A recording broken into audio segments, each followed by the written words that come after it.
Hey folks, we're about to start another episode of Ask Us Anything about electrochemistry. But before we begin, because we have some extra time, there are a few things I'd like to go over first. While we're waiting for the live stream to start, type your question into the chat. The sooner we get your question, the sooner we'll be able to answer it when the live stream starts. We usually try to answer questions in the order that we receive them, but it's definitely possible that we get so many questions that when your question comes up, we're out of time. If you are a Tier 1 or a Tier 2 YouTube member, you do get priority in us answering your question. You also have the opportunity to join us on the stream to either share slides or talk to us in person about your specific electrochemistry research questions. If you are a Tier 1 or Tier 2 member on our YouTube channel, you will find in the community post the link and password to join us on our broadcasting platform. We get a lot of questions about electrochemistry, whether it's through our YouTube comments, webinars, email, phone conversations. We get lots of questions from people about electrochemistry. And sometimes responding to a YouTube comment or trying to describe a cyclic voltammogram over the phone isn't always the easiest way to teach or describe electrochemistry. That's why we created this live stream. In the Ask Us Anything About Electrochemistry live stream, you can ask us any questions you have about electrochemistry, and we can use better tools and take more time to describe some of these electrochemical processes to help you with your research and understanding of electrochemistry. Now, in our time of doing this live stream, we've observed that if you ask a very, very specific question, we might not be able to answer it. It'll be a little bit too specific for us. On the other side, if you ask a very broad question and you're interested in just a very broad understanding of cyclic voltammetry, we have separate tools, we have other resources to help you. So we do have a YouTube video on cyclic voltammetry, an introduction to the subject. And if you're interested in more of a long-form course on, say, electrochemical impedance spectroscopy, we have a 5-part EIS webinar series for our Tier 2 YouTube members that you can access at any time. Now, if you weren't aware, Pine Research Instrumentation is a company that produces a wide array of high-quality electrochemical research equipment, from potentiostats to electrodes, electrochemical rotators, cells, different types of accessories. Pine Research has been supporting electrochemistry research and teaching for decades. Recently, we have developed new electrochemical simulation software called Aftermath Live. Aftermath Live is an online streaming platform where you can simulate popular electrochemical techniques like cyclic voltammetry. It's a powerful research tool, as you might simulate a cyclic voltammogram to support an electrochemical mechanism for your redox reaction that you're studying. But Aftermath Live and cyclic voltammetry simulation is also a very powerful tool when it comes to just learning electrochemistry. In fact, in previous episodes of the live stream, we have used Aftermath Live and our simulation software to answer some of the questions that you have. If you're watching this on YouTube, you can get a 10% discount on your first month of the basic and research editions of Aftermath Live by using the coupon code PINEYouTube10 when you're at checkout. Aftermath Live is a powerful tool and you can cancel your subscription at any time. Go to aftermathlive.com to check it out. Link is in the description below. Our live streams are normally on Fridays from 1 to 3 p.m. They normally last about 2 hours, sometimes a little bit more, sometimes a little bit less. If you miss the live stream, you'll always be able to watch it on our YouTube channel, and in the description we put timestamps for every question that was asked. This way you can look through the description and find the questions that are most relevant to your research and then watch those at your leisure. Also, we apologize in advance if we mispronounce your name. If on the YouTube channel you can put anything you want as a name. It could be a Pokemon, it could be a string of numbers. But if we call you out and we accidentally mispronounce your name, we apologize in advance. Lastly, please do not spam the chat.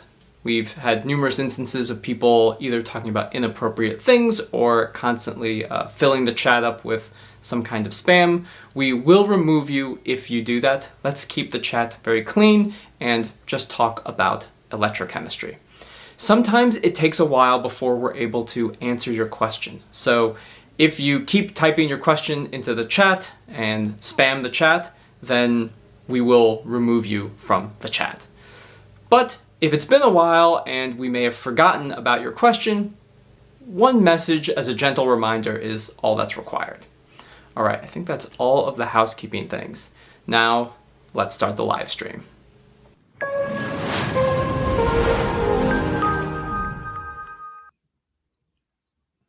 All right.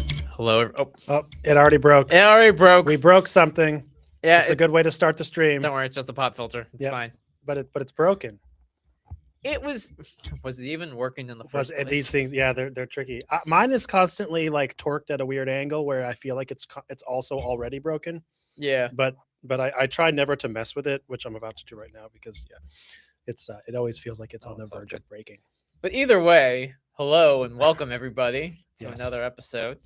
Ask us anything about electrochemistry. We're off to a screaming start. Yes. Breaking our equipment and pop filters and all kinds of cool stuff. There we go. You know, it's kind of better. But of course, if you if I sound weird, let me know. Not that I think the pop filter only does a couple extra things. It's supposed to make the and sounds and hard explosions of vocal words, whatever that means. Yeah. Sound not so gross. Mm-hmm. I don't know if it ever, I haven't done like, the do a live stream with it and do a live stream without it and see if people are like, stop spitting at me. Yeah. Because no one's ever accused us of spitting at them. Yeah. On the live stream, but we could take the pop filters off and find out, That's true. It'd be an experiment. It would be an experiment, which it's a dumb experiment. Like it's a really dumb experiment. We are experimentalists. It's though, true. We are. So we do try those types of things. That's amazing. Yeah. I have some data here, and I'm just pulling up things. Yeah, I'm looking at what I was gonna share for an idea. This isn't the same data. So while we wait here, if there is anybody who is coming on board looking for help with your electrochemistry, feel free to type your question anytime. And while we wait for that, there was a question on our YouTube channel. I'm pulling it up here, and I was just gathering data to be able to answer this in an intelligible way. We had a question on our YouTube channel. I just sort of copied it here to kind of make it a little convenient, if you will. So this person, Sevabelsky something, asked this question. So electromagnet engine. So electromagnetical. That's interesting. I'm not really familiar with that field. That's interesting. But anyway, engineer over here said, I actually have a question regarding the double layer. And they said, in your previous videos, you mentioned the equivalent circuit for electrochemical cell where the double layer is essentially a capacitor. Capacitors have a nasty feature change. Their impedance and phase have a nasty feature. They change their impedance and phase as a function of the input signal frequency. It says, I'm new to the subject and my question might be stupid. It's not stupid. Not stupid. Just to clear that up. But how do you determine the value of the impedance provided by the double layer? Does one need to determine the capacitance first? Thanks. So there's a few things here to kind of go over. So the first is the double layer. In the previous videos, we mentioned it. It's essentially a capacitor. So that is correct. It is, I mean, you could discuss microscopically whether it's actually technically or it's modeled, but effectively it is a capacitor. It's something we model as a capacitor because our understanding of the inner Helmholtz layer effectively, and Alex has talked about this. You've talked about this a million times, but at the surface of your electrode, the cartoonish version of it is that we have a polarized electrode, so positive charge, let's say here, and then in solution we'll have negatively charged solvated anions of some kind or whatever, and they line up at the surface because opposites attract, charges line up. And so we have effectively a capacitor here. So we have two parallel plates with opposite charges, and then the capacitive effect or actual capacitor, you can kind of visualize it. So that is accurate for our understanding of the double layer. Now, the other part of this question, of course, is that they change their impedance and phase as a function of the input signal frequency. Okay, so part of this is true, part of this is not true, right? They do change their impedance. That's correct. They do not change their phase. Now, I'm talking about a pure capacitor. What I'm not talking about is a system, right? So if what we're talking about is a capacitor, and now let me switch to our software, kind of walk through this here. So I have some data here, but first what I'll do is I'll just kind of make a simulation to show you. So if we're talking about a pure capacitor, right? I'll just draw one. Just a pure, nothing else, plain capacitor. There's no other circuits going on, which this is silly in a sense because there's, a double layer capacitor doesn't exist by itself. There's usually some resistance and things of that nature. But let's just, for argument's sake, take the idea about a capacitor by itself, right? So no matter what the frequency is, no matter what the value of the capacitance is, frequency you can see here on the Bode plot, right, on the x-axis, okay? Impedance is the red line. So impedance you can see is changing, and it's an inverse relationship. So no matter what the value of the capacitor is here, the impedance of the capacitor goes up as the frequency goes down. But look at the phase angle. This is the blue line. Definitionally and mathematically, the phase angle of a capacitor remains the same. It's minus 90 degrees at every applied frequency. That is the definition of what a capacitor, how it behaves. Now, what you might be thinking of, for instance, is a typical sort of RC circuit or a Randall cell, whatever the model you might use. I know this doesn't show up on the screen. I'm pulling it up in a minute here. Yeah. When you have a circuit like this, where you have a RC, and so your double layer, would be this Q element, for instance. Whatever your starting values here, you can see that you still have this, for instance, the red line over some frequency ranges changes. And in this case as well, the blue is the phase angle. So let me get the red out of the way, just focus on the blue. Now, in this case, yes, the phase angle is also changing based on frequency, but it's not because the capacitor itself is changing phase angle by frequency. It's because the combination in parallel of a charge transfer resistance and the double layer capacitance results in a mathematical phenomenon where the phase angle and the impedance change. Okay, so just to be clear, that is some of how the properties of this double layer capacitor, whether you're talking about it by itself or in conjunction with other elements, how it behaves. Now, the other part of the question, I'll just sort of read it and stay here on the software because I'll get to it in a minute, is that the question was, how do you determine the value of the impedance provided by the double layer? Do you need to determine the capacitance first? So this is a bit of and I tried to talk through this when I gave my answer, and I, responded to this person, their question on our YouTube comment section here.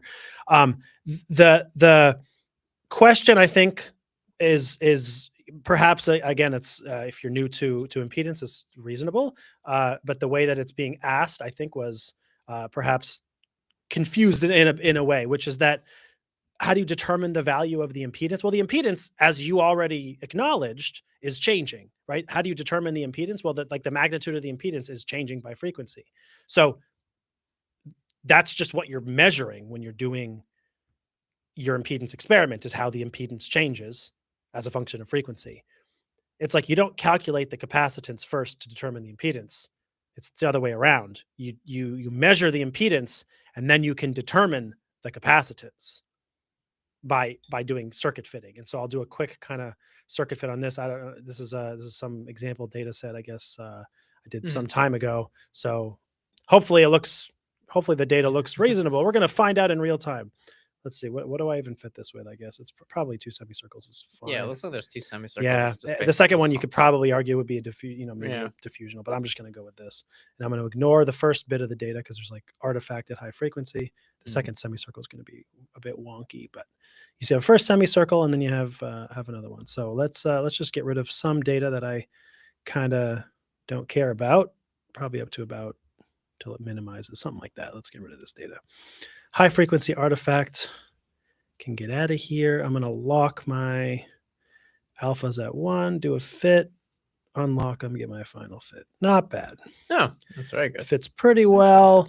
Yeah, actually fits well perfectly. Okay. So here's the point, right? So getting the impedance. Well, what is the impedance? Well, it's like the impedance is, again, the thing I'm measuring, right? So it's like if I'm asking what's the impedance of my capacitor, it's as trivial as saying what's the impedance of my resistor, what's the impedance of my anything. It's like, well, a resistor is a bad example because they have constant impedance. But most elements or most situations or systems that have a complex set of circuits involved, the impedance changes. It's all over the place. It depends what frequency you're at. It depends on a lot of things, right?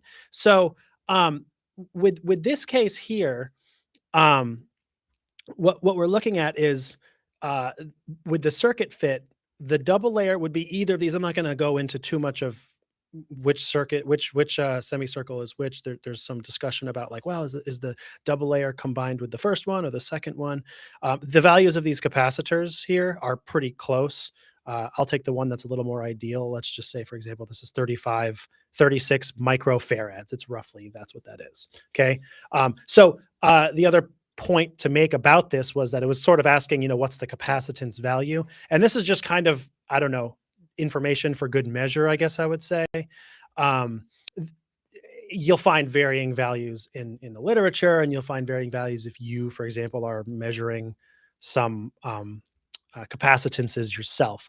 But a typical value for the double layer capacitance might be something like 0.5 to 1 farad per meter squared. Okay, so something in that range. It sounds big, like a whole farad, but it's per meter. It's per meter squared. Usually, you have small surface areas. So, for instance, if I just do a little bit of simple mathematics here, I can kind of walk through this. So the value, for instance, that I got, let's just say it was like 40. It was in that range. It was about 40 microfarads, give or take, right? The surface area of this, I think I was using like a small disc electrode. So it was about 0.2 square centimeters. Okay. So if I want to kind of, this is just a test of this number. I'm going to see in real time if I'm roughly accurate, right? Let's see what I get. So I could say there's 1 farad in 10 to the 6 microfarads. And then I got to convert centimeters squared to meters squared. So I'm just going to test my hypothesis that that's about the number. And this is 100 squared, centimeters squared, right? That's the value there. So if I just do some quick math in my head here, it shouldn't be too hard, or I can just use a calculator because I'm definitely prone to screw this up. I know it's off screen, you can't see it, but I'm just going to put these numbers in just so I don't say something stupid and give you the wrong number. So I've got 40 over 0.2 over 1e6 times basically 1e4. And the number I get is 2. 2. So 2 farads per meter. So that's, again, this is like, it's not, perfectly quantitative. Maybe that's not exactly I think I used that disc electrode. I'm not even 100% sure. It doesn't matter. The point is, I said 1 farad per say around 1 farad per square meter. So I got 2. I mean, I'm in the ballpark, let's just say, right? I didn't get I didn't get like 4,000 farads per nanometer. Okay. So just so you're, thinking about it, it's like just for future reference. And one of the places where this is used, let's just say more frequently is in Mott-Schottky. So I have a webinar I did Mott-Schottky. One of the things that people do quite often in the Mott-Schottky kind of analysis is you're calculating what's called the space charge capacitance. And in doing so, you have to account for the other capacitances that will exist in your system. And of course, one of those is the double layer capacitance. And so effectively what you're doing is proving that the double layer capacitance doesn't matter. And one of the ways that it is proven is that because it's relatively large compared to the space charge capacitance. So 1 farad per meter squared is large compared to the space charge capacitance, and then you can kind of figure that out. And so these kinds of experiments where, what I just illustrated as a very quick example, I got, close to the number that I was saying, hopefully kind of convinces you that there's some validity to this. And it's like, okay, well, if you have a system and you do impedance on it, whatever it is, whether it's a small disc electrode or it's a plate or it's something else, usually you'll get a semicircle in some cases, or sometimes it's just a capacitance. If you can get a measurement from your circuit fit of your capacitance, that is presumably the double layer capacitance, divide by the surface area, see what you get for that specific capacitance, I guess, because that would be a good, because again, there could be differences that depend on the electrolyte concentration and the electrolyte strength, the aqueous versus non-aqueous. I'm sure there's a lot of variability there. But I mean, if you were to get something like a nanofarad per meter squared or 5 billion farads per meter, if you get something way out of line of that, ballpark number, it could be an indication that you did something wrong, or check your impedance, or check your math, things like that.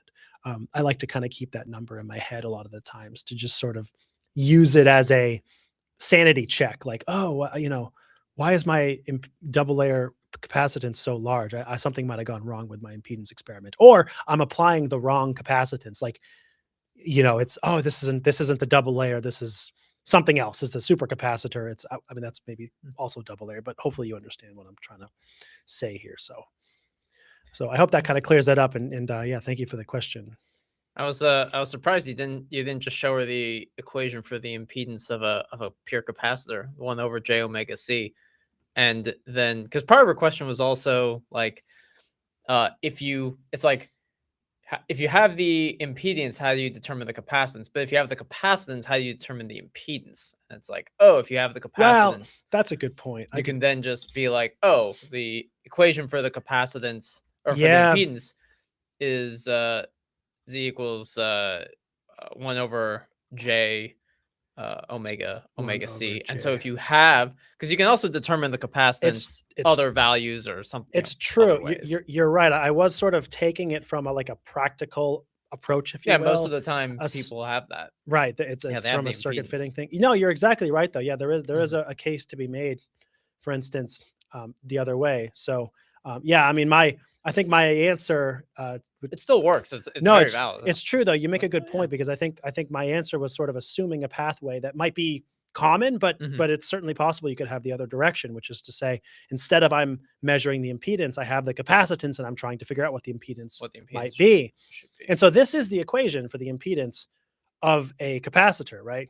And so we break this down into 2 components commonly, right? Z real, Z imaginary.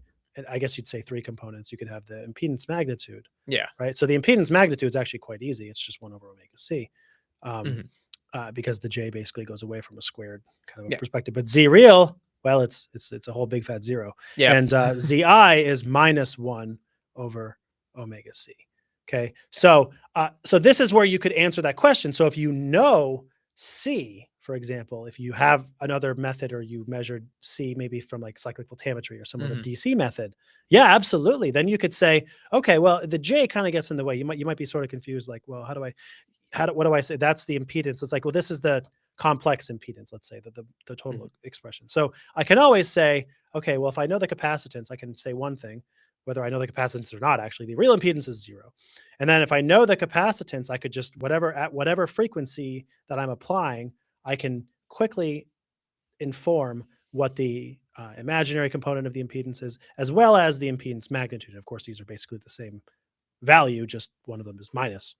It's pretty easy. And the reason for this, and just as a reminder, in case those aren't familiar with the fundamentals of impedance, Z the impedance magnitude is equal to the square root of, I should put capital R because that's what I showed before, ZR squared plus ZI squared. So, Yeah. so this is the definition. So you can see when for a capacitor, this is definitional of the magnitude of the impedance. When ZR, of course, is 0, the impedance magnitude is just the square root of ZI squared, which is it's just ZI, basically. But positive.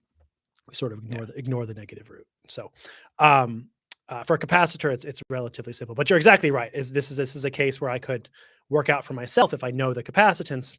Well, what's the impedance going to be at really low frequency or really high frequency, whatever the case may be. Situations like that, can be pretty helpful for determining that in whichever direction. But yeah, I do think that in a lot of cases, probably you're going from, you're measuring the impedance, you're doing an impedance experiment, you're doing some circuit fitting. Hey, our background went away. Yeah. Wah. Oh, wow. Where's my background? It's all right. Yo, dog. Where's my... Yeah, that's right. We need the... I fixed it last time, and I'll see if I can fix it again. Yeah, that's fine.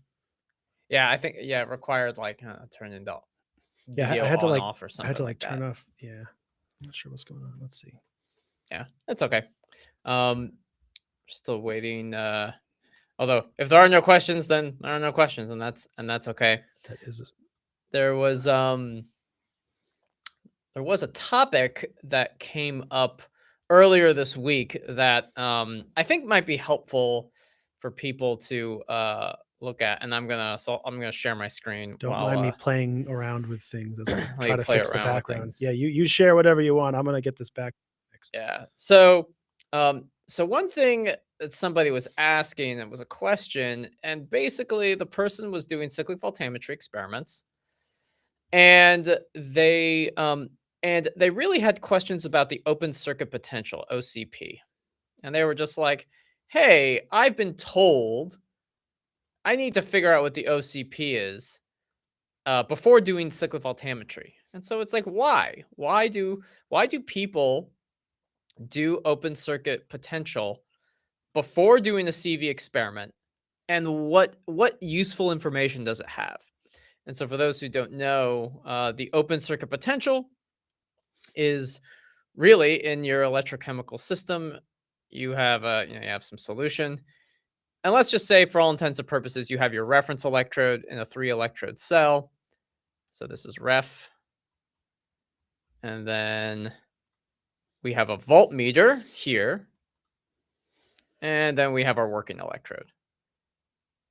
Even if there's a counter electrode, what you're measuring is the working electrode potential minus the reference electrode potential. And there's a little bit more depth to that. There's IR contributions, which are negligible, but that's what you're measuring. And you commonly get some kind of plot of the potential as a function of time. And so it's not uncommon that you'll see open circuit potential graphs that look maybe something like this. Or actually, more importantly, I'd say even more accurately, you'll see something like something like this over time. So you get this open circuit potential graph, and ideally, this is telling you, like, the open circuit potential is just the potential when there's no current. This is basically when the current, is equal to 0. So the open circuit potential tells you a couple things. I recommend people do OCP prior to doing a CV experiment, because oftentimes in an actual electrochemistry experiment, you may have forgot to hook up your reference electrode. You may have just forgot this part. Oops, that's not good. If this thing here is blank, if you will, then your experiment's not going to work. And the nice thing is open circuit potential, and you measure an open circuit potential that's like down here, like way up here. This is like plus 10 volts, or this is like 0. And it's usually indicative of some kind of problem. And OCP is a passive technique. It's not going to drive current or potential through your system. So it's great. You can do OCP without worrying about destroying or damaging your electrochemical system. It's nice in that sense. So I always used it as a check. Hey, is my system connected? Did I forget to connect my reference electrode? Oh, I did. I saw this thing go to the rails or get 0. And if it's like, oh, 0, well, I'm not measuring anything. So I gotta plug this in. I gotta double check my connections. So it's useful in that regard. The other thing is it also helps me determine, is my system stable? If the potential is changing, if the potential is like all over the place and going to these weird values, then my system hasn't equilibrated.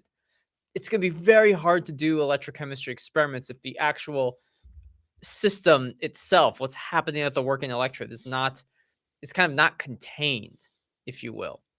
So waiting for your system to kind of be at open circuit potential, at a stable potential prior to doing experiments, not here, but here, is good. It's useful. Now, with regard to cyclic voltammetry in particular, oftentimes it's like, well, I get this value for the open circuit potential. Let's say you get a value of my open circuit potential is plus 0.1 volts. That's the open circuit potential. And I'm trying to do some kind of reaction. I'm doing some kind of I'm doing a reduction reaction, right? So maybe I have A plus an electron is going to be, and I just have A in my system. Well, your initial guess, like if you didn't do this open circuit potential experiment, you may decide, hey, I'm going to sweep my potential from 0 volts versus ref. I'm going to go to maybe minus 1 volt. Well, here's the thing. At open circuit potential, if it's 0.1 volts positive, that means that this is the part where there's no current. If you actually started your experiment at 0 volts, positive, you may actually be at a potential where this part of the reaction is already happening, right? If you start at 0, you may be at, and maybe I'll draw it this way so it's a little bit, maybe it makes it a little bit clearer from like a number line perspective, which is that I'm sweeping to negative 1 volt. Positive 0.1 is over here, and I'm going this way. Well, if I start here, I may already be reducing this guy. This reaction could already be occurring at 0 volts if I started my experiment at 0. What I should do is start it close to 0.1 volts, or if I'm really trying to be safe, I should go 100 to 200 millivolts more positive. Maybe I should start at something like 0.3 volts. That's where I should start the CV experiment. This should be the initial potential, right? It should start at 0.3 and then sweep to something like minus 1 volt. And then, if your actual redox process is before that, that's okay. So that is the real value of the open circuit potential, is that it tells you a really good starting potential if you're doing like traditional 3 electrode CVs of where should you actually be starting your CV experiment, because that's the potential where there's no current. If I start at 0, there's probably going to be some current. And I've seen a lot of people and do CV experiments where they start their CV experiment and voltage, got current, and let's say this right here is 0. And when they start their experiment, it's here. It's like it starts here. And then maybe nothing happens, and then when they're sweeping back, they get this huge peak here or something along those lines. And it's like, what's going on? Like, why didn't I get this other? Well, at this point, you already have reduction reactions occurring. You just didn't see a peak. You should have started at a potential where like, this process is not, it's not happening. You need to start, here or here or here, and then you need to scan this way, because you start at this current on the y-axis. Even though it's flat, there's charge that's passing. Your redox reaction could be occurring. So that was a question that we got earlier today, or not earlier today, just earlier this week, from somebody about how to use open circuit potential in a CV experiment. So hopefully that was at least somewhat helpful to the person. And I know I see a lot of people who kind of run into this issue. Why do we do open circuit potential? And why do we do it especially before a CV experiment? So those are two kind of practical applications. Okay. Okay. So Looks like we got a question. Siva is here. Mm-hmm. Right. So there's a couple of questions. I'm trying to figure out how best to answer it without taking an hour. Because there's a short answer and then there's a longer elaboration. But the first question here is, when studying supercapacitor electrodes, in what cases would Mott-Schottky analysis provide insights beyond what we get from impedance or cyclic voltammetry? And then sort of a related question here being, what are the main limitations of using Mott-Schottky analysis for supercapacitor electrodes? So, Good question. well, the short answer in terms of limitations of Mott-Schottky for supercapacitors, and I guess related, what can Mott-Schottky provide insight? All of those answers hinge entirely on whether or not your supercapacitor electrode is semiconducting. My assumption would be you have a semiconductor, which would lead you to the desire to use Mott-Schottky.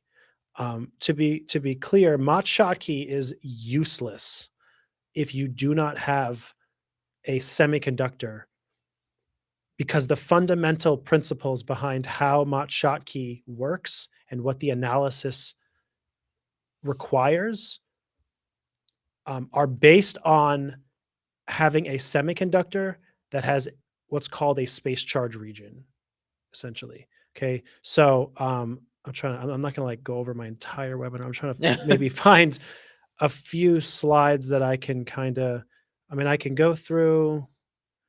I bet Steve actually watched the webinar. You might have, he's a but tier 2 member. Yeah, it's very, very possible you've Yeah. seen the webinar here. So what I'll do for your purposes, Oh. Siva, and also he said, "Yes, sir. I am considering it to be semiconducting." okay.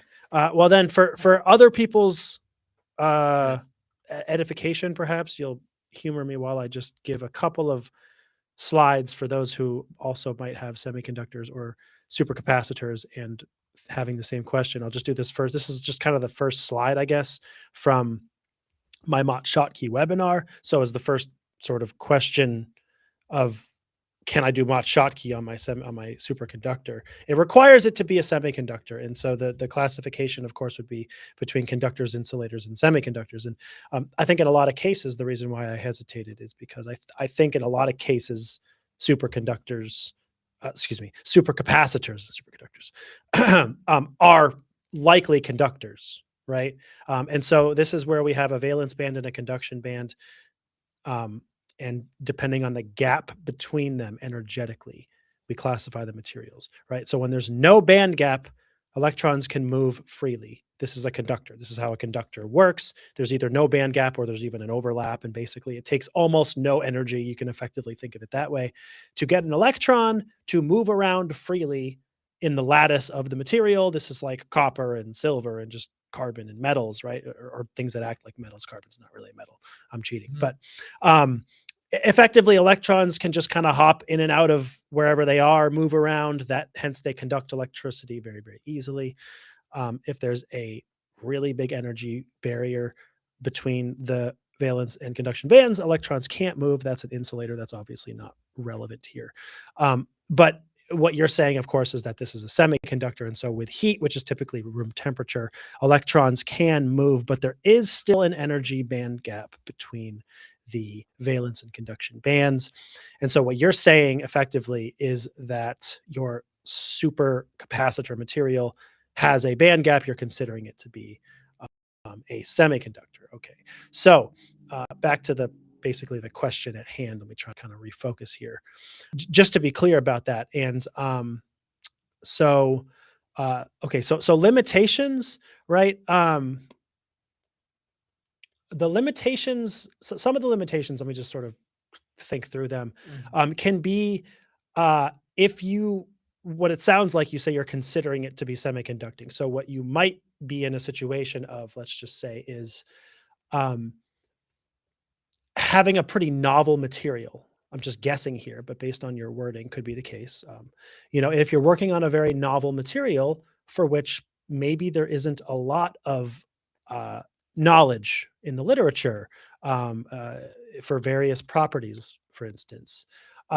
One of the tricky things about Mott-Schottky is that it provides you, so this is sort of the first question, I guess, the answer to your first question, what insights does it give you? The fundamental two primary insights that it give you are measurements for the flat band potential and the electron donor density, or the free carrier donor density, whatever the terminology you want to use. Is we sort of say electron donor density. That's kind of specific to N-type semiconductors. If it's a P-type semiconductor, you might say it's the charge carrier donor density of holes, whatever the way of thinking about it is.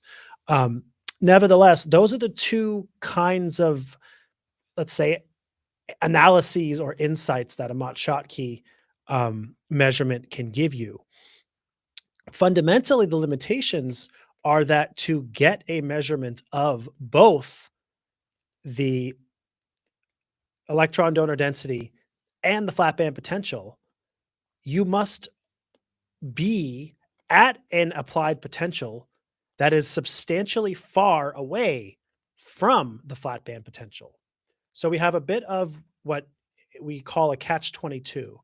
It's like you're trying to measure the flat band potential, which means you probably don't know what it is, while simultaneously you must not be near it. Well, how can I know if I'm not near it if I don't know what it is in the first place?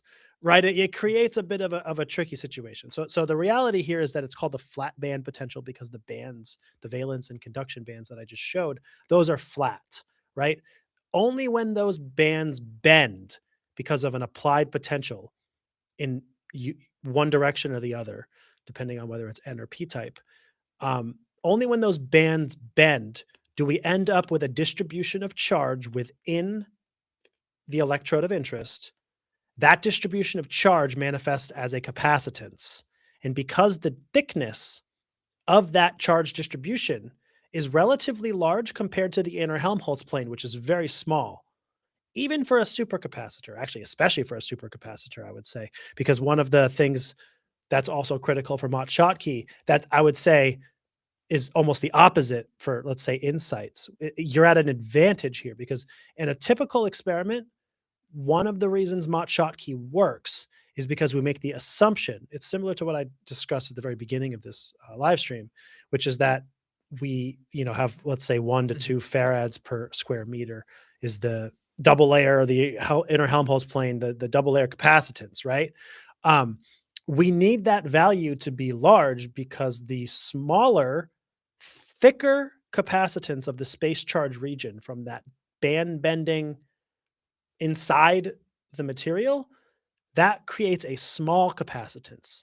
And a small capacitance manifests mathematically so we can measure it. So in your case, one of the benefits could be, for instance, that because you're working with a supercapacitor material, it actually even has a bigger double layer capacitance. Like, maybe it's 10 farads per square meter, maybe it's 100 farads per square meter, but it's it's much larger, which means that if you are sure that it's semiconducting, almost for sure, as long as your applied potential is far enough away from the flat band, you're definitely going to have a space charge region that has a capacitance that's smaller than the double layer. And that's good because that means your measurements should, in theory, be a lot more accurate. Now, again, the issue that you would probably run into is that you might end up having to do some kind of an iterative process, which is to say, you're going to do Mott-Schottky over a relatively wide range of potentials and just see what the Mott-Schottky plot looks like. Okay, so I can pull up some data. Mhm. Let's see, reference. I know I have some data that kind of goes all over the place, and I want to have it go all over the place to kind of show you what I mean. Maybe some of the earlier tests. Let's see. I'm going to find something that might kind of illustrate my point. You have to give me a moment to find it. I have silicon and solar cell and all kinds of stuff in my folders here from my webinar. Let's see. Impedance, Mott-Schottky. What is that? That one isn't. These look. I want one that looks. Yeah, this is a bit wonky. This might kind of prove my point. This is weird data, but this might prove my point. Here we go. What you might end up doing is Mott-Schottky, and hopefully you have software. If not, we have software that does this. As a not so subtle marketing pitch. When you do Mott-Schottky, our software automatically generates the Mott-Schottky plot, which is the inverse square of capacitance, space charge capacitance versus potential. So in this case, you can see, for instance, let me just get rid of the tool. Mhm. I'll just kind of, let's see, I can probably, I just want to hide it. Yeah. I don't really need to see it. What am I doing here? Maybe I can't hide it. I'm not sure if I can. You just delete it then, or Yeah, I might just hide. Yeah, I'll just delete it.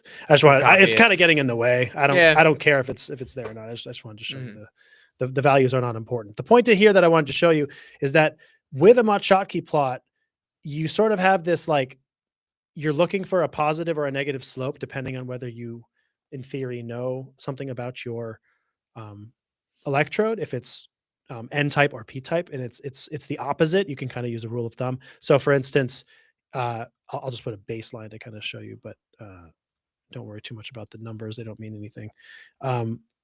Here, it's like here's a positive slope, right? Again, for these numbers are pointless. Don't worry about the numbers. This is a positive slope, right? If I were to say, oh, well, this is my region. Positive slope is an N-type. It's backwards. It's like you think of it, oh, it's a positive, it's P-type. No, it's backwards. I'm not going to explain that. I can get into it if you need me to, but for now, I'll leave that there. Or I could point to this part and say, oh, this is a negative slope. That's for a P-type. So it's backwards. But what's confusing, or could be confusing, and again, I can explain it if there's interest in going over more advanced sorts of phenomena. For now, the point I'm trying to prove is that in this case, you can see what I kind of did was do like a big range of potentials. I could have even gone more positive here. I did like 0 to minus 1.3 or something, whatever I did. I could have gone from like minus 1.3 to 1, or I could have gone even higher. And it's like maybe the data would have gone, down again or up again. And I'm finding kind of like crazy inconsistent. It's positive, it's negative, it's all over. So what you might end up having to do to this point is like do a big potential range, right? And then based on whether it's a N or P type or whatever, do your Mott-Schottky analysis in the region of interest,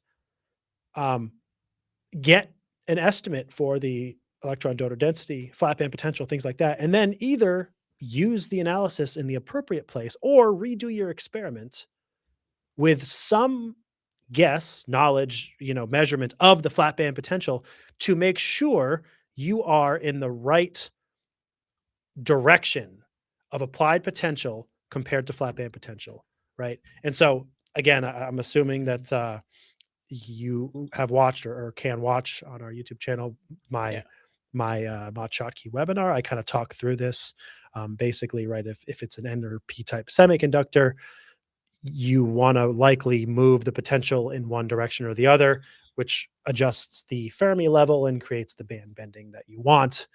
You can go in the wrong direction, so to speak, and different things will happen. So you can review that information from my webinar, but effectively, that's what I would say is one of the limitations of Mott-Schottky, or can be, because it requires some of those stipulations, like being far from the flat band. And if you don't know what the flat band is, you don't know how far you are from it. And then there's also ambiguity, I will say, just as maybe the last part of this answer, is that how far is far enough? I don't know the answer to that question. I just know, like, based on,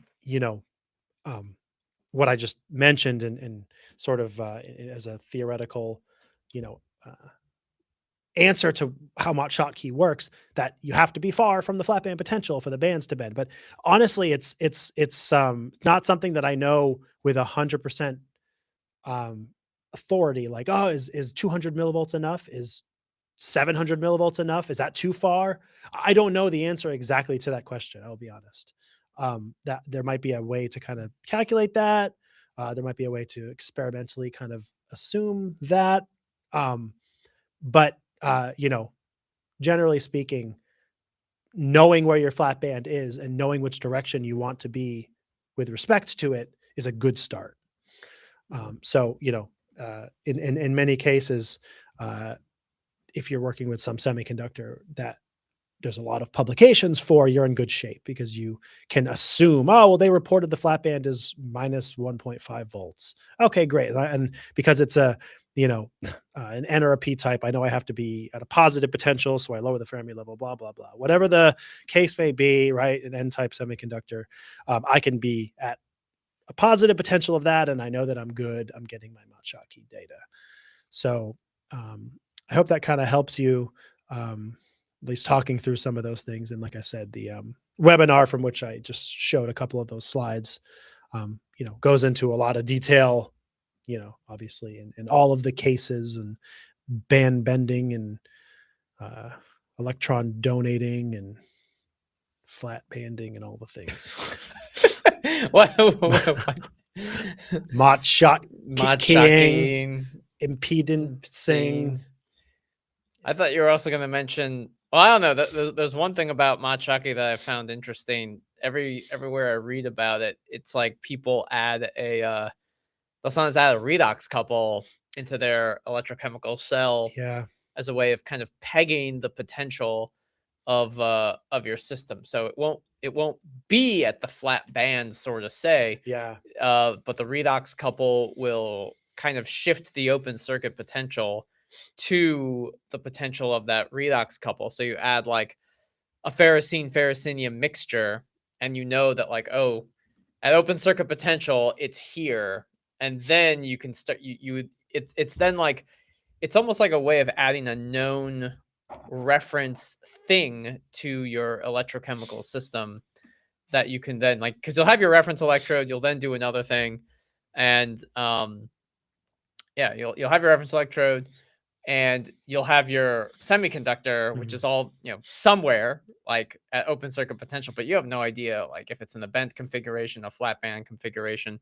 But if you put a redox system into it, then it like at least pegs it. So like, okay, it moves up or it moves down to be at the open circuit potential of your redox couple. And then move it up and down from there. I think that's a good point. And it's another kind of thing that, I could be mentioned, which is that, like, one of the mistakes I think people can make is to assume, whether you have a redox couple or not, but especially if you have a redox couple, is to assume that, like, my open circuit potential is my flat band potential, because that's like a reference, and my open circuit is kind of a reference, like you just talked about, doing OCP before whatever, cyclic voltammetry. I think some people might kind of make that assumption. It's like, oh, I have OCP, and then I'll move it away from that, and then it's like, oh, good, that's my flat band. It's like there's not necessarily a correlation between those two. And then to your point, if you adding a redox, I think it's a could be a double-edged sword, so to speak, which is to say, adding a redox couple can peg your OCP, right? Can move it somewhere away from the flat band, can kind of help ground your system. I don't mean like earth ground. I mean, like, just keep your open circuit potential away from the flat band, whatever, like you said, so you can kind of know where to go, away from OCP, and maybe you'll sort of be already far from the flat band potential, and you'll get your nice Mott-Schottky data. The downside, if you will, could be that the more complicated your electrochemical system is, and by complicated, I mean, like, how many redox couples, how many surface interactions are there, the more, in theory, difficult it could be to extract a measurement for the space charge capacitance. And this is why there's a variety of ways people do this. For instance, um,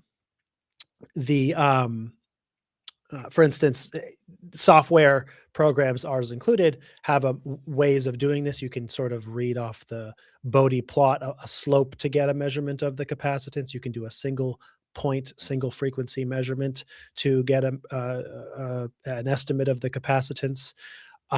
These can work. Sometimes they're accurate, sometimes they're not accurate. It depends on the situation. But if you have like only capacitance going on, no redox couple, nothing, just double layer and or space charge capacitance, well, your Bode plot, your impedance data is likely to be pretty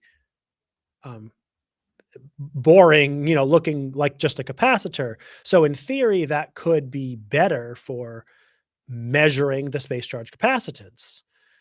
But to your point, well, if then you don't know where you are with the flat band. Am I at open circuit or whatever, whatever the case may be. So if I add a redox couple, I can kind of help myself be at a potential pinned away from flat band. But now I might have to do more of a complex circuit fit. And you'll see this in the literature. People will do Mott-Schottky, and it's like, instead of doing a single frequency, extraction or what have you, they do something like a full circuit fit.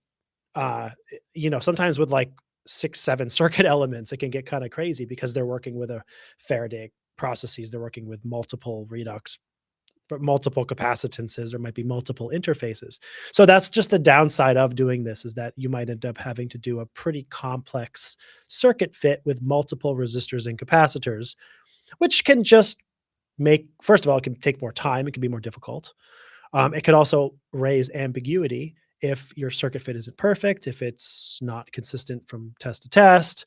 How accurate is how good is your software at doing circuit fitting? There's other questions that could come in here that could make it kind of tricky to give you the value of the space charge capacitance. So I just wanted to mention that, because all of the Mott-Schottky analysis, of course, hinges on your ability not only to know that there's a space charge region based on what I described before, but to be able to measure the space charge capacitance.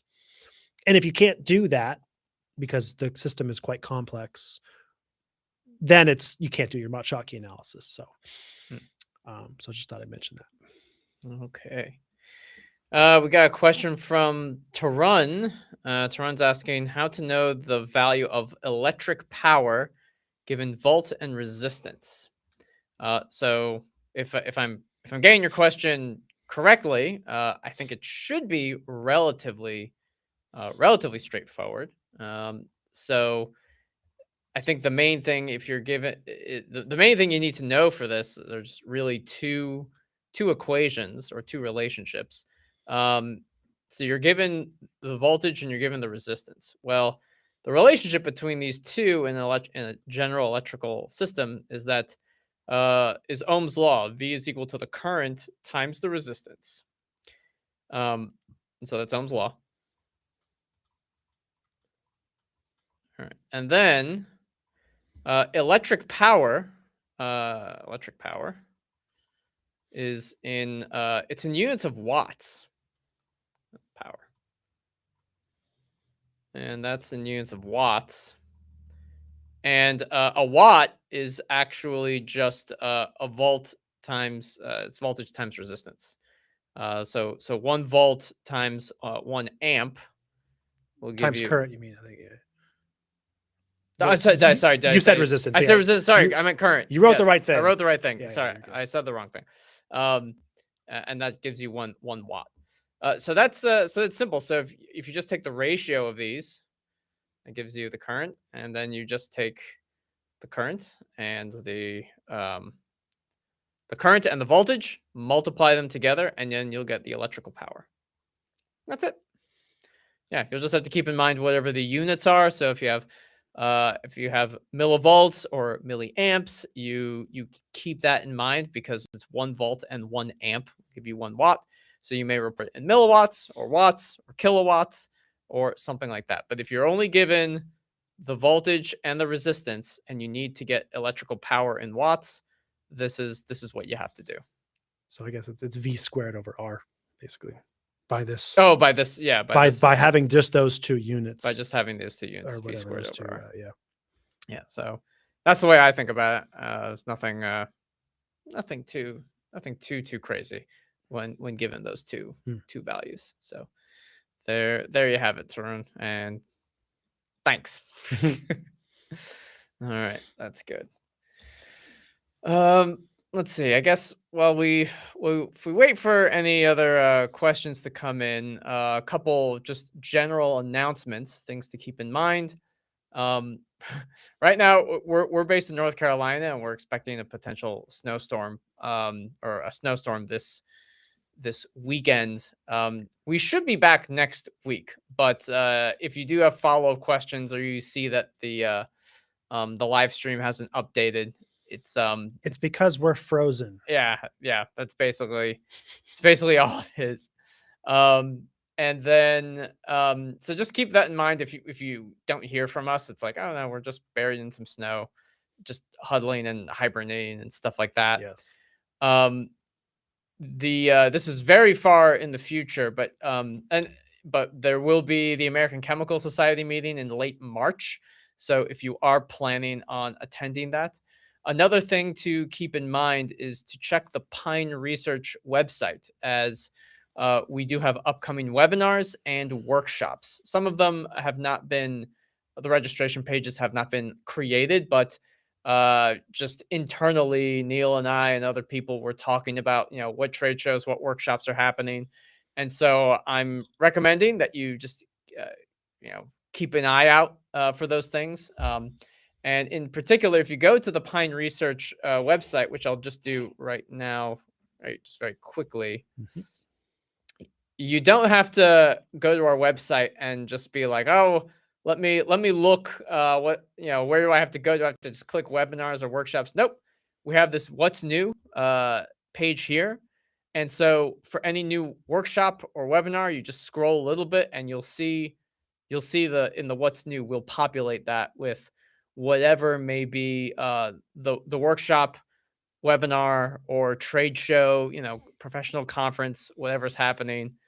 We will have that information here, and then you can figure out, oh, this is useful. So I'd encourage you, once in a while, come to the Pine Research website, look to see what's new. Click on webinars, because even if we have something in the what's new, there may be an upcoming webinar that'll be maybe a month or two in advance, and that could get pushed to the side. So just a quick thing to let you know. And then also just a somewhat shameless plug. I am currently working on the Villanova electrochemistry workshop, organizing with them. Haven't exactly nailed the registration time, but we've approximately gotten early June as the date for when the workshop will take place. So keep that in mind. If Neil and I give these virtual things, these virtual teaching things when we're teaching people about electrochemistry, but there's nothing that really replaces the in-person experience, especially when it comes to doing lab stuff. You need to experience it in person. So keep this in mind. Check it out whenever you have a shot, or you're just perusing the internet.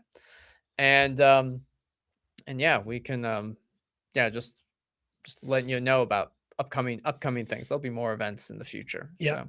I'm definitely going to be doing several webinars this year. It's going to be 3 or 4, and that's actually way more than that, because like the 5-part series, if you think that counts as 5, then I'm doing great. No, but I'm going to probably do an impedance webinar. I have a 5-part impedance webinar that I've done a few times in the past. It's been like more than a year since I've done it. That will probably be taking place in February, March, and mid to end of February, and it's 5 weeks long, so it obviously bleeds into 2 months. So that's when that will happen. I will almost for sure be putting that on our webinars website relatively soon. Actually, we're getting a nice facelift on that page as we speak. That's Our true. colleague has been working on a really cool redesign of that. So once that's finished, I'm going to schedule and update that. I'll be sending some emails to let everybody know about that as well. I'm working on a battery webinar as well because I've heard, I can't tell if it's true, but people are researching batteries. I believe that's correct. So some research on batteries. yeah, and I love getting battery questions on this live stream every week. It's what I did my research on. I have a passion for batteries. I really like them. Just they fascinate me. They still do. They always have. And I want to do a webinar on them, and I'm going to try to make it as cool and interactive as possible. So that hopefully this summer I'll be able to do. And then I'm going to as well be repeating probably 2 others. I have a webinar on RDE and RRDE, Levitch collection efficiency, things like that people enjoyed. I've done it once or twice. I'm going to do that one again. And then I have a webinar on how potentiostats work. And I have decided to add how galvanostats work. So that is coming as well. So all of those things this year, hopefully you can look forward to. Like Alex said, keep in touch with our webinars page on our website, our YouTube channel. They will all be live streamed on our YouTube channel for free. And then they will, of course, join the rest of our webinars for Tier 2 members, which we very much appreciate you. If you are a Tier 2 member to our YouTube channel, thank you very much. Yes. And it looks like Siva has some very engaging questions about our personal lives. Somewhat personal. Somewhat personal. Yeah. Says, I have 2 other questions. How does the average day in your respective lives look like? Is it filled with research activities? Well, it depends on what research you're referring to. No, not so much electrochemistry research anymore.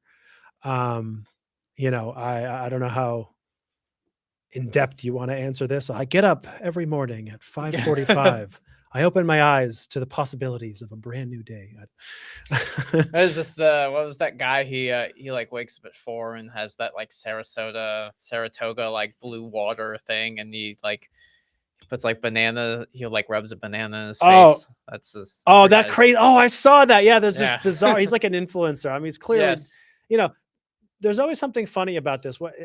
This is a sidebar here, but it's definitely something I think of. It's like, I don't really do a lot of social media stuff. I'm kind of old and cranky, but it always occurs to me when you have people that are, whether it's this kind of person that, it's like, there's a video of them waking up at 4 a.m. and they're like getting out of bed and they're like doing 57 push-ups immediately, or they're rubbing a banana on their face, or they're like really upset about something and they're like crying into their phone or whatever. It's like, but you had to like set that up, right? Like if you're upset about something, I get it, but it's like, okay, so it's like, oh my God, this is upsetting me. Or I want to show someone what I do. It's like, okay, well, I have to like get dressed, put makeup on, get the banana ready. And then I'm going to like go get my phone and I'm going to set it up and put it at an angle so it can tape me. All right, wait, hang on. Is it recording? All right, it's recording. And then you start crying about whatever, or you start rubbing a banana. Like something about the setup to me it feels so fake. Like there's no way to do that. Like you can't, like these things look organic, like, oh, look how this person just gets up and does what it's like. No, they had to set up a camera and like set up all of that. So it's like all of this stuff it's like fake, like they're acting. I don't know. That's what it seems like to me. Right? I'm just, So I think, I think to a certain degree, also from that note, you can also just be, it can be nighttime and it's dark out and you can just say it's 4 a.m. That's true. It could really be 8 p.m. and like the sun's down. You can't, like, no one can tell. That's right. You can just edit out just any lie. like city volume. Pretend you're getting out of bed at 4 a.m., but it's really 9 p.m. Yeah. I mean, I think that's what I mean. It's all fake. Neil and I have had conversations about about authenticity. We try to be as authentic as possible. Yeah. I think if you're recording yourself doing something that you authentically do, I think I personally find that that's okay.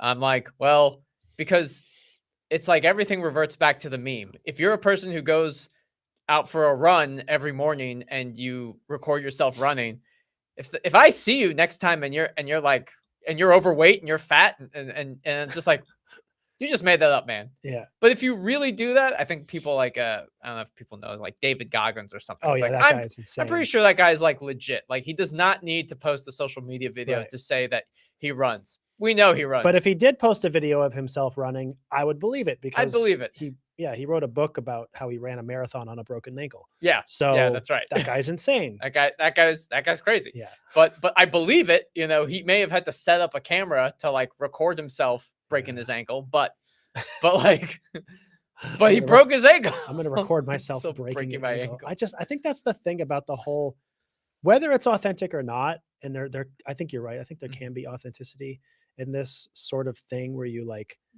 chronicle your life, whether it's mundane or not. But it's like you see the same thing, and I know that it's edited afterwards, and so there's more footage. But you'll see like people, like it's one thing if you're like, let's say you're a cooking influencer, or you're baking it, or you have a baking show or whatever. That's fine. Like, you're actually you're an entertainer. You're a chef or a baker. You're recording yourself either amateur with a phone or with an actual camera, whatever, and you're teaching how to make a cake or something like that. Like that's normal. There's nothing wrong with that. That's great. In fact, I love that. I like baking shows and cooking shows, and I like people that share recipes and, make delicious stuff, because I also don't go for a run. I'd rather eat a cake. So, but like people show where it's just like, oh, it's just this organic out of nowhere, like footage of me, looking really nice and making a smoothie. And it's like, well, no, all of that is premeditated. It's like, maybe you do that, but none of this is real. Like this is all premeditated and inauthentic, in my opinion. I know that you could say maybe it is authentic because you do that anyway. It just feels inauthentic because you had to have like set up the camera. You probably have one of those big ring lights with the circle on it, right? Where your phone goes in the middle and it's like, it gets the right lighting, and you had to get the right angle so you could see the fridge in the back and the blender over here, and you could see what you're taking. It's like, it probably took, you know how long stuff can take. It probably took 45 minutes just to get the thing ready. And it's like, then I'm supposed to trust what I'm seeing was like some organic, like spontaneous thing. Yeah. I don't know. Some of that bothers me. Yeah, I agree. And actually, even in some cooking YouTube stuff, I mean, there's some, also the comment section will definitely be like, that's not real. Like that doesn't work. Well, now we have AI too, so it's like all not real. The viewers can be very critical. That's right. That kind of stuff. Yeah. But Siva is asking, we got off on a tangent. What's our average day look like? So, for me, both Neil and I, we don't do research per se, like traditional academic research on subjects like batteries or cyclovoltammetry and stuff like that. We work for a company that makes and sells electrochemistry equipment. Our livelihoods are not based on grant money. It's based on selling equipment. And so, most of our time, I don't know, I think about my days and time are actually spent doing kind of two things. There's what we do in the office here, live streaming, and then there's when we're out and about traveling. So when I talk about being in an ACS meeting, I'm not here. I'm at Atlanta or Seattle or wherever, doing trade shows and workshops and things like that. And so a fraction of my time is spent answering technical questions, kind of helping people use the equipment that we have. Preparing, we also do a lot of marketing stuff. So this live stream is a marketing thing. We spend time working on this. You've seen some of the past live streams. They all have like a list of all of our, the questions that you ask in the description. We go through it and we make sure that that's up to date. So we monitor I monitor a lot of the social media content on LinkedIn and YouTube, and we create content. So we spend some of our time researching topics that you're interested in. One thing about selling scientific equipment is it has to be up to date. It has to be useful to the active researcher. So it's very important for us to know what kind of research you do, which is one reason we do these live streams. We learn like, oh man, Siva's talking about, supercapacitors. I don't know anything about that. It seems to get a lot of questions about supercapacitors and batteries. Maybe we should look into that. So, so that's one thing we do. There's a lot of other like business things. We answer a lot of emails. But I'd say in general, that's kind of the gist. If to keep it kind of short, like what do we do? Spend some time reading, answer emails, preparing workshops, preparing webinars. Those are a lot of a lot of the things that we do. But Yeah. if you want to go into more detail on Yeah, I mean, obviously, I'm not some- gonna get super personal and share all of my personal day activities. I have personal things I do. I have professional things I do here. A lot of it's what you just said. Obviously, it's the R&D or the research, so to speak, that we do is it's what you mentioned, Alex. Right? It's like we research as best we can what customers need, what customers in the electrochemistry community are doing, what more broadly, let's say with our other colleagues too, and our boss and other people, what marketing trends are there? How should our website look? Yeah. What should our we were just recently having a discussion about our trade show booth displays and things of that nature, right?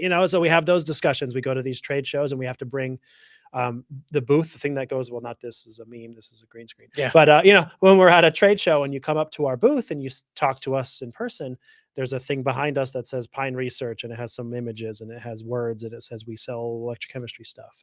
And there's intentional thought that goes into those, and which company are we going to buy that from? Do we want lights? Do we not want lights? A lot of that kind of stuff, like marketing research, so to speak. We do those kinds of things. We have those discussions. We try to make the best decisions for our company. We have to spend money on some of those things. We try to spend money wisely and things like that. So there's a lot of that kind of stuff that happens with a company, with our lives and our jobs specifically. I think the only last thing I'll add, and then we'll sort of move on from this, is that one of the things, and this is for anybody, whether Siva, whether you or anyone else, considering what kind of profession or career you want to do. Presumably, if you're watching this live stream, you are someone in graduate school or considering graduate school, or are doing electrochemistry research. Very broadly speaking, there are two pathways. There's academia and there's industry. Of course, there's postdocs and there's national labs and things somewhat in the middle. But a lot of folks who are doing electrochemistry research are, considering whether they should stay in academia, in which case your job will largely revolve around writing proposals for grant money and thinking of projects. If you're a creative, that's very good for you. Probably you think about projects, things that would be fascinating to study from an academic or intellectual perspective, and you want to, write for proposals for whatever agencies and whatever country you're in. Of course, it varies by country and all kinds of things. But for industry, you could sort of break it down, and I would just say, I guess there's two subsets of that. There's big companies and there's small companies. Of course, it's a pretty it's a spectrum. There could be medium-sized companies or whatever. But having spent most of my career at this company and it being a small company, and having been in academia, having been in a government lab, thankfully having not worked, in my opinion, for a larger company, I like the fact that I work for a small company. And one of the things about that is that everything Alex mentioned about what we do and some of what I mentioned about what we do are possible because we work at a small company. So the negatives perhaps of working at a small company is that you can have a lot of tasks to do, some of which you maybe weren't trained for or are not sure about. And it can be tougher sometimes when you have perhaps a different or strange workload. I personally find that to be one of the things I like the most about my job, which is because I have a very unique situation of doing some of the things that I went to graduate school for and trained for, but also getting to learn and do a lot of new things, because frankly, we don't have a lot of people that work at my company. We're a small, private company. So when, I have to do complex things of scientific nature that require my knowledge of electrochemistry, I can do those because I went to school for that. And when I have to do other things like international business logistics and how to arrange a shipment to China of products, that is not something that I learned how to do at all. And I have learned how to do it completely at this job, right? And if I were at a big company, I probably, you could say, well, good, I wouldn't have to worry about that. But on the other hand, I look at it like I wouldn't have had the opportunity to learn something new. And I don't know, the older I get, the more I really value learning new things. I didn't have this approach when I was younger. I was more naive and, well, stupider. But I really enjoy challenge. I enjoy learning new things, new avenues, new, areas, and it's fun to me. So in some sense, the average day is filled with a lot of things, because we're at a small company, that are outside of even research and scientific endeavors. And if you're someone who likes a mix of tasks and, I don't know, a variety of job tasks, then, go into industry and try to find a small company. You might enjoy it in a similar way. So I guess I'll leave it there. We've talked about this for a while. So Yeah. We can continue. yes. Should we get to see if this Yeah, next I think, question just going in order? yeah, I'm not sure there's much to say about it. I mean, it's a good point. Yeah. There's a, But yeah, there's go a ahead. deficit in Concrete. concrete standard operating procedure literature for CVEIS, etc., which could be helpful for multiple researchers who are working on takes on this. Yeah, I mean, every experiment is a little bit different. Yeah, that's the point. Yeah. And so you need to a degree, it's better to understand the fundamentals of the technique and then adjust them as needed for your experiment, which is what we ultimately try to do. Yeah, consider the idea, Siva, if you had something like, okay, well, if we had a standard operating procedure for CV, what would it be? Right? Well, the only thing you could standardize are the sweep limits and the sweep rate. So it's like if there were some way as electrochemists to say, all right, everybody, from now on, here is the standard for CV, minus 500 millivolts to plus 500 millivolts at 50 millivolts per second. That's the standard. It's like you could come up with a dozen or more experiments where it's like, that's too fast of a scan rate. I can't do that. Or that's not the right potential limits because I won't see what, like, you could never do that because exactly what Alex just said. It's like every practically specific experiment has its own facets that are relevant or important. Some require very fast scan rates, some require very slow scan rates. The potential sweep rates of which you do are going to depend wildly on what your reference electrode is, what your pH of your solution is, whether it's aqueous or non-aqueous, what your electrodes are, what you're studying. So it's exactly as you said. Unfortunately, you are right in a idealistic sense that if we could have some like perfect standards, and there are, and I give these kinds of things. For example, when people ask me what should you do for impedance, I usually give an answer like 1 megahertz to 1 hertz or 1.1 hertz, 7 points per decade, 10 millivolt amplitude. That's going to cover a lot of stuff. So that's kind of an answer for you. But it's really hard to standardize some of this stuff because so much of it depends on what specific application you're studying. And so the end result is that it's really best, as you said, to understand how the techniques work and understand why we do them rather than like what the standard should be across every electrochemical experiment because they vary a lot. Yes. All right. And moving forward, next question, I guess Mohammed Danas is asking, so how is electrochemistry important for computer science engineering higher studies? Computer science engineering higher studies. I think, well, my very limited, my initial guess about how to answer this question is when it comes to computer science engineering, I'm thinking a little bit of like chip design, designing computer chips, microchips, and because from a coding perspective, if you're writing code and software development, I don't think electrochemistry is very important at all. But in the development of new chips, electrochemistry can be used to understand the surface science of what's happening, because nowadays transistors are super, super tiny, and the methodology for preparing silicon wafers, etching procedures, even the etching itself only works because of in a way electrochemical principles, the potential required to oxidize silicon oxide or something off the surface, which I don't know enough about preparing like semiconductors, but even the chemical etching techniques have some thermodynamics that electrochemistry helps us learn more about. But really, people are using electrochemistry as a surface science to assist in possibly the creation and fabrication of wafers and microchips and things of that nature. So that's kind of the that's like the short answer, I would say. So it's another tool, but there are many, many, many other types of tools. Lots of um, you know, lithography techniques are more like light based. You have atomic force microscopes for imaging.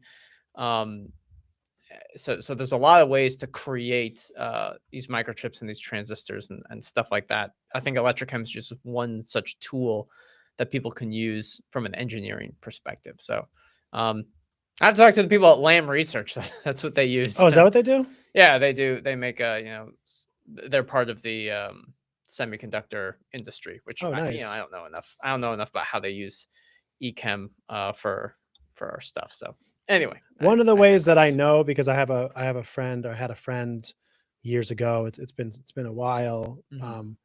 Who studied, and it was related to circuit boards, and they would have he was studying, and I don't know if this is like computer science engineering. It might be sort of related. There's probably crossover Mhm. there. Working on printed circuit boards. So circuit boards can have, for instance, wells, like holes, not holes, but wells. I don't know what else to Yeah, call yeah, it. yeah. Yeah. And so you'll do things where like they'll use um, they'll use an electrochemical process to coat some.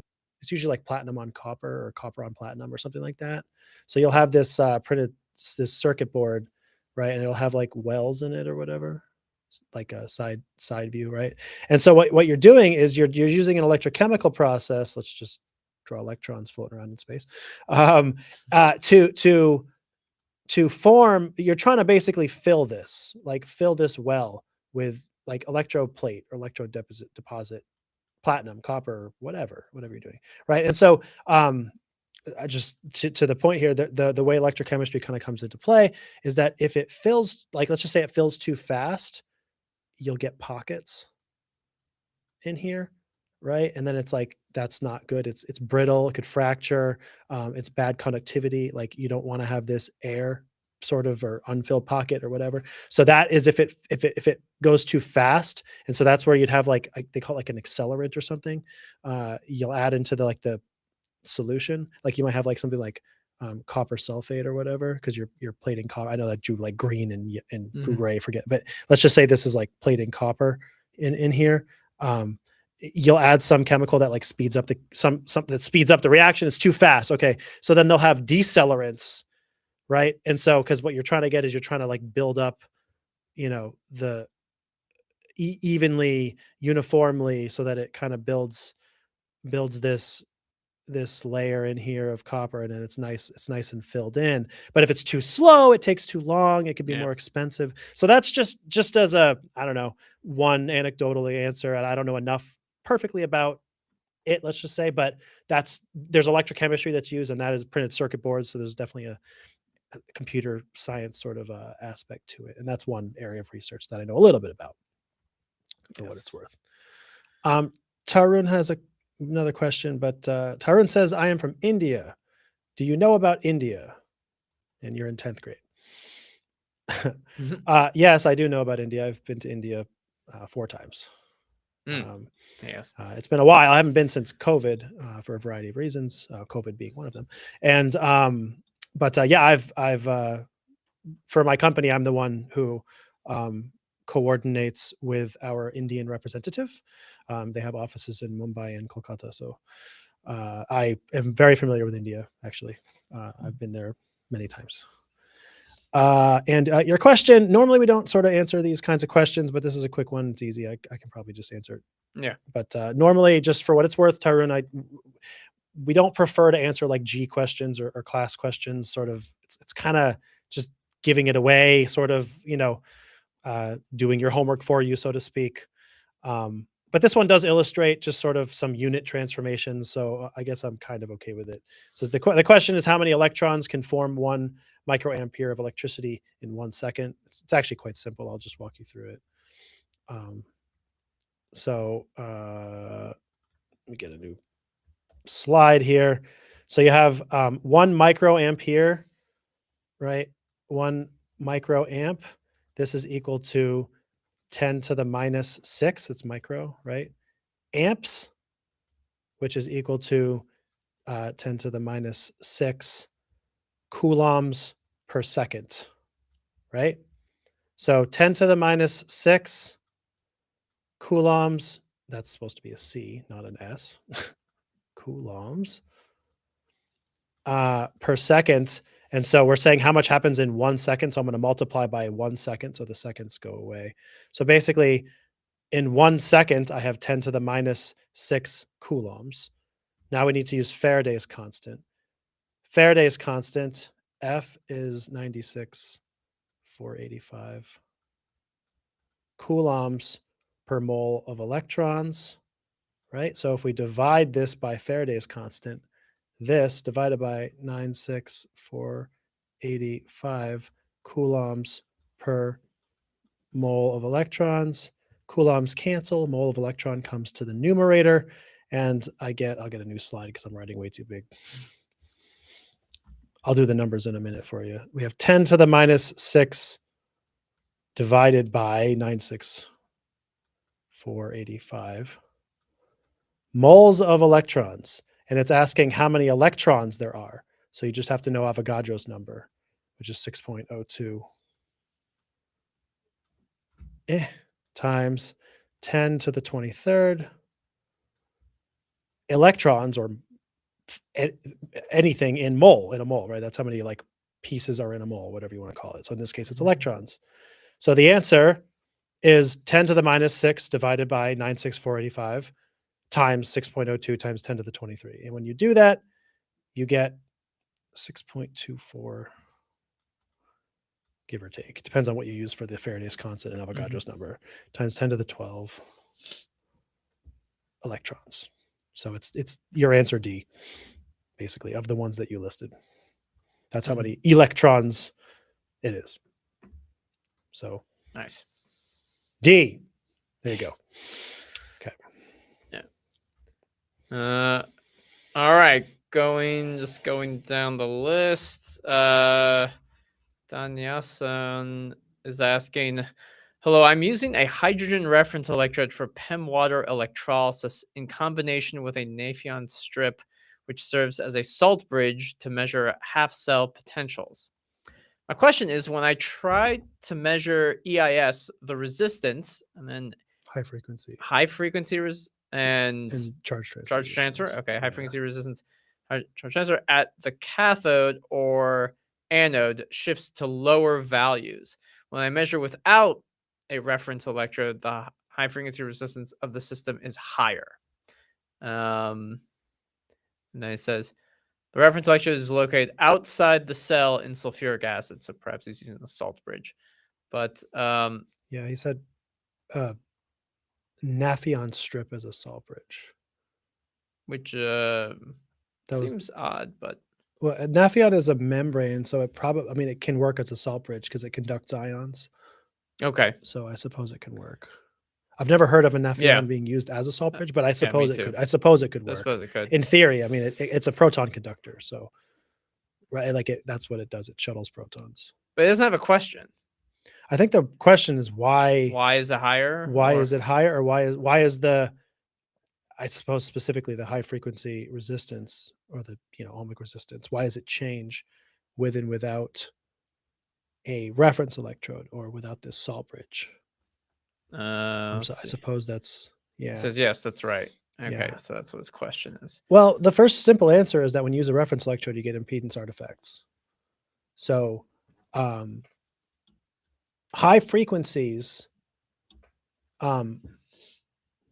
with a reference electrode can just cause issues with your measurement. So the accuracy of your, for example, high frequency resistance while using a reference electrode can be problematic.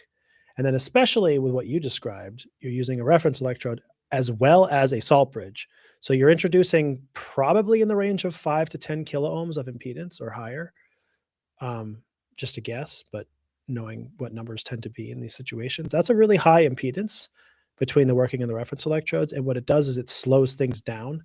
And so at high frequency, your potentiostat requires a fast response, and the system simply can't respond that fast. There's other things like glass capacitance and things that can cause erroneous measurements, but in short, you can kind of think about it very simply, that at high frequencies, if you have a high impedance in your reference, it can cause measurement error. So very probably, if you're trying to just get a measurement of the high frequency resistance for ohmic resistance, uncompensated resistance, whatever series resistors, whatever you want to sort of classify it in your system, 2 electrodes is a better way to get that. The rest of your results might be inaccurate with 2 electrode, because the reference electrode is really useful for pinning the potential and knowing where you're at and stuff like that. But for the high frequency measurement, I would trust the 2 electrode system more, because it's unencumbered by the delays of the impedance that are there from the reference electrode in your salt bridge. It's kind of an instrument problem more than a setup problem, so to speak. It's like So my question is, the high frequency resistance, first off, one is you're measuring it between the anode and the cathode, and then in the other case you're measuring it between I'm guessing just at the anode or whatever I guess whatever. But it's cathode versus reference. It's the resistance between those. So if it's cathode, so you're measuring. Sounds like you're just measuring 2 different resistances. That could also be the case. Yeah, I guess that's right. I mean, so here's where I would, you're technically correct, right? Mhm. That in the 2 electrode, that is true, right? I think that even makes it worse, because the reality is, if you consider your measurement with the reference electrode accurate, then you could explain it by saying that they're actually 2 different resistances. Mhm. But then it's coupled with the fact that there's a very good chance that there's some inaccuracy at high frequencies as well because of the reference. So it's like it's even harder to say. But that, assuming, let's just say, to your point, that there's accuracy in the measurements, even though there's a salt bridge and all this stuff. The resistance. Here's a tricky thing. If it's all the same, like in a solution, Mhm. then I guess there's a different resistance technically between the anode and the cathode, and then the anode and the reference electrode. Yeah. So and that does make sense, because it's higher And through the salt bridge. Yeah, So, it's not, because it's like Nafion. It's like, Here, I'll well, draw it. here's the thing. I don't know what exactly. It's like, okay, a PEM electrolyzer. I'm like, all right, there's a lot of electrolyte. There's stuff I don't know the distances. We don't know what the cell Right. looks like, but Let's trying to get resistance through a membrane as opposed to through pure electrolyte, I feel like that's so highly resistive. let's just say, to your point, that might be one way to explain it as well. Yeah. I think it's possible that the issues with high frequency response could be part of it, but to your point, Mhm. let's say if this is anode and this is cathode on a Mhm. 2 electrode system, the measurement, the like resistance you're measuring is like Yes. directly between the 2. Correct. Right. There might be some cabling or whatever else, but basically Yeah. that's let's just say this is the high frequency. I'm ignoring charge transfer resistance, all the Yeah. other things. It's just for sake of simplicity, right? Yeah. In a 3 electrode system, when I have my reference electrode through a salt bridge, Yeah. right? Now the situation, this is my reference. I'm not even drawing pictures nicely. I don't care. This is sitting in a separate somewhere. There's a salt bridge here. So this is my Nafion salt bridge. I'm drawing it like you would use it in high school class. You'd be Yes. something like that, right? Mhm. So I have basically ion transport, let's say, going through my salt bridge, and then there's a connection here. So now actually the high frequency resistance that I'm measuring is All the way through this. there. It's cathode to reference. So this Yeah. resistance here, I should have drawn a resistor, but it's pretty, Yeah. there's Just- a lot of crap in the way. My drawing's Yeah. not ideal. Yeah. But in this case, this probably explains, assuming it's accurate, let's just say it's accurate. Yeah. That, to your point, Alex, I think you're right. That the resistance is now no longer a small, short path between anode and cathode in sulfuric acid, which is pretty low. Now it's going through solution as well as through a salt bridge, and then through, there might be a frit here too in my reference electrode, maybe, or whatever I have. all of that adds to the resistance. So yeah, it's definitely going to be higher. So that does seem to make sense for sure. Yeah, that's yeah. So Yeah, that's our 2 cents I in the think that absence makes of sense. any Yeah. other stuff. But okay. Yeah. All Let's right. get somehow the questions all pop in at this time every time. Yes. It's just We'll get it's to fine. it. We'll get to whatever we can. I think could you explain how to restrict the chronopotentiogram curve? I think Oh, sorry. it I did did it at the show same up. time you did. There we go. Could you explain how to restrict the chronopotentiogram curve going to higher potential during the test and aftermath software? Let's see if there's any further clarification.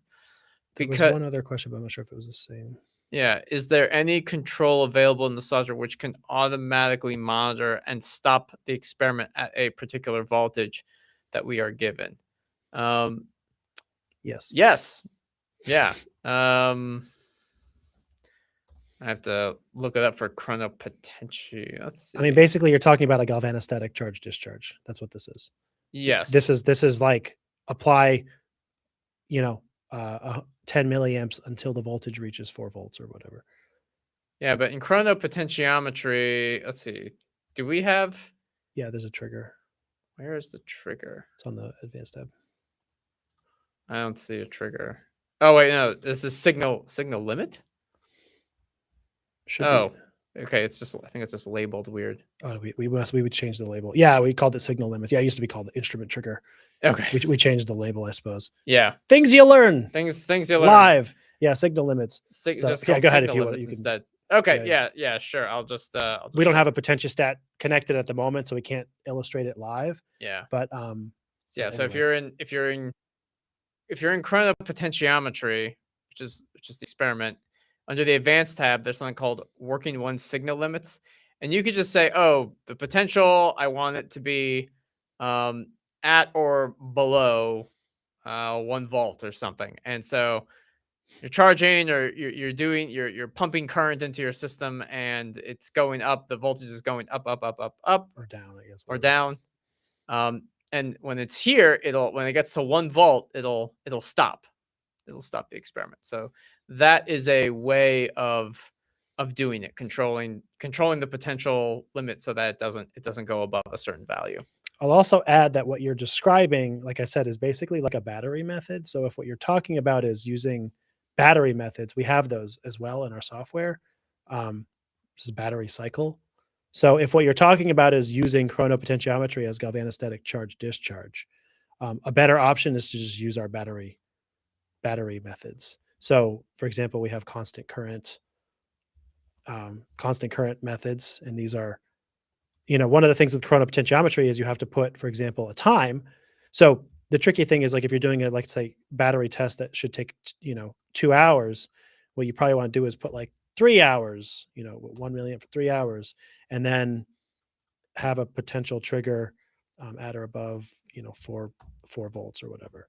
Okay, so it's like it should take 2 hours. I'll put extra time just to make sure that I get there. But the reality is I don't know how long it'll take, maybe. So with a battery cycle kind of a method here, you could just create your own script with global safety limits. Those are up here. I'll also just leave those for now. But you can have a charge, or you can discharge. You can pick a C rate. You can pick whatever your applied current will be. And then basically you can pick whatever triggers or limits you want. So in this case, you can have it be, make sure it goes for 4 days or 4 years, or 4 volts. You could just have it go till 4 volts. It'll just go forever until it hits that voltage, or until the potential settles a maximum charge. So these are different triggers you can have it do. And that's kind of what you're describing. So the takeaway for me is that obviously if you're using Aftermath, thank you very much. We appreciate it. It means you're obviously a customer, and you have a potentiostat. So if you want battery methods, I can provide that to you for free. I'm happy to help provide that for you if that's what you're really trying to do, are battery type methods. I can give you a license file to do that. I won't. There's no charge. It might require an update on your potentiostat as well, like a firmware update. Also free. I'm happy to provide that for you. Reach out to us. I'll put our email if you aren't familiar. Send us an email, Delvin George. If you want some of those methods, if that's what you're looking for, I'm happy to give those to you. I just need like the details of your potentiostat, like serial number and things like that. I can make files for you. You can do those kinds of tests in a better way or more sophisticated. So, All right, very good. The next question is from the electrochemist. And the electrochemist says, "Hi, I hope this is not too specific, but I'm working with EIS, and in my setup, the counter electrode is at different distances from various working electrodes. I measure in 0.1 molar KCl. And then, actually, sorry, various. I am comparing. Can this affect my measure? Your measurement, basically. So let's see. And he says, I'm starting EIS. So this is an EIS experiment. depends if you have a reference electrode. Yes. So that's right. So if it's a 2-electrode configuration, you have a working and a counter, and the counter and reference are kind of shorted to each other, then it will affect your EIS. Ideally, it would only affect the high frequency resistance, which we just talked about. Yeah. That's ideally all it changes. If you have a 3-electrode configuration, in principle, it should not. If you 0.1 molar KCl is pretty conductive. Pretty strong, yeah. The only thing, what happens is as you increase the resistance, the solution between your working and counter electrodes, typically that it increases the compliance voltage. So the counter electrode is supplying current and voltage to the cell such that the working and reference electrodes are maintained to whatever specific voltage you told it to. If you said, oh, I want to apply +1 volt between my working and reference electrode, the counter electrode will be at some strong negative potential to drive that voltage difference between the working and the reference. If there's a lot of or too much resistance between the counter and the working, then you can run into this what's called a compliance voltage issue, and you'll get errors. But this really happens when there's a lot of resistance between your counter and working. So I don't think if you're in 0.1 molar potassium chloride and you don't have like a frit or like an isolation tube on your counter electrode, or if you're in a membrane cell or something, then it shouldn't really matter. It shouldn't affect your studies, generally speaking. But yeah, that's it. That's the answer. Yes. If you need further clarification, just let us know. Okay. Looks like Sharon Yes. had the one in between there. So Yeah. he says, can we use soluble anodes electrodeposition using RDE? Will the adsorption of organic molecules into the RDE disk comparable to the organic adsorption onto the cathode in 2-electrode setup? I got to think about this. Yeah, I'm trying to think about soluble anodes. So the first thing that comes to my mind when you say something like soluble anodes is almost like sacrificial anodes. I'm not sure if that's exactly the same thing, but that's a term that sometimes people will use when they have I guess not always, but a lot of times a 2-electrode setup, and the working electrode's doing whatever it's doing of interest, and the counter electrode is usually like, we don't care what it's doing, but in some cases it's like actively degrading. Now, if you use something like platinum, a lot of times we use as a counter electrode, it's like, it's a noble metal, it doesn't dissolve, it doesn't whatever. But in some cases we have like a sacrificial counter electrode. There's reasons for this, like it's like, it's like almost like a corrosion thing. Like you could put zinc onto a piece of copper, like on a boat, they do this, right? Like, so the zinc dissolves first because of its potential, then the copper, like there's things like that. So I don't want to get into that like down a rabbit hole. My point is, when you say something like a soluble anode, I don't know if it's something that you're talking about. It's like, well, it's like something that will dissolve during the experiment because it's soluble, as the name surprise, or it's because it's like, it's a sacrificial anode, so to speak. Like, I don't know if that's on board with what this question is asking. Yeah, I'm not so sure. Like when you say adsorption of organic molecules into the RDE disk, it sounds like, oh, you have like a porous RDE disk and you're getting organic molecules to adsorb onto it. And then is it comparable to organic adsorption onto a cathode in a 2-electrode configuration? And in a way there's too many unknowns. Like we don't know what these materials are. And it's like, well, one's an anode, one's a cathode. We don't know enough about the nature of the adsorption itself. I think one thing He to said yes, sacrificial anode to supply tin ions to to electrodeposit tin.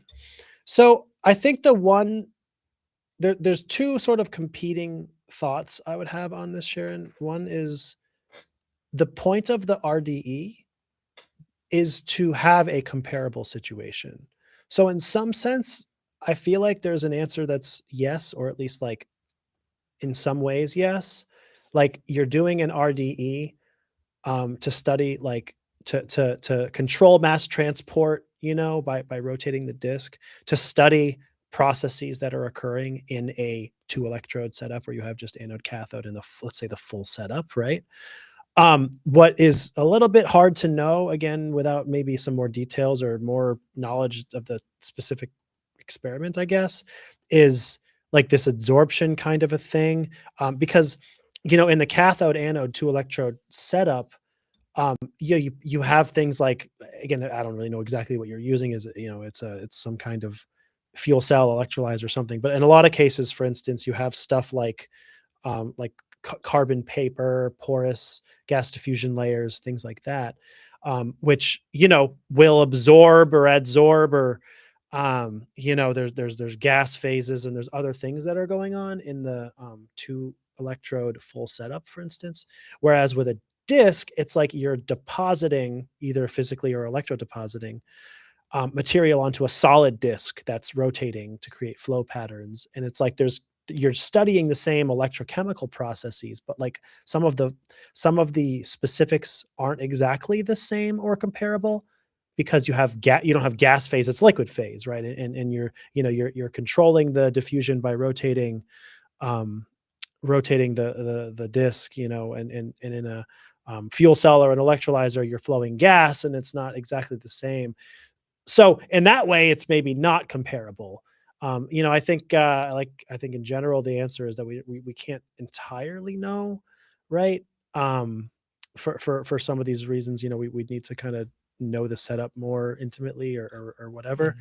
But I hope that kind of talks through some of this just as a thought exercise. Like some of it is for sure comparable. That's the point of RDE, but whether this specific process exactly is comparable in that way, I guess I'm not sure. Mm-hmm. I don't know. Yeah. Maybe that's not clear still, and I apologize if that's the case. But without more information or knowing a ton about your exact system, I'm not sure I can answer better than that. Yeah. I guess this might be the last question we take from Sergio. Sergio from actually I met him at Texas Tech. Thanks for stopping by. Hi, what type of cleaning solution could be used to clean reference electrodes like mercury oxide that are contaminated with organic pollutants? My concern is how to avoid damaging the frit. That's a good question. Well, I'll actually say this.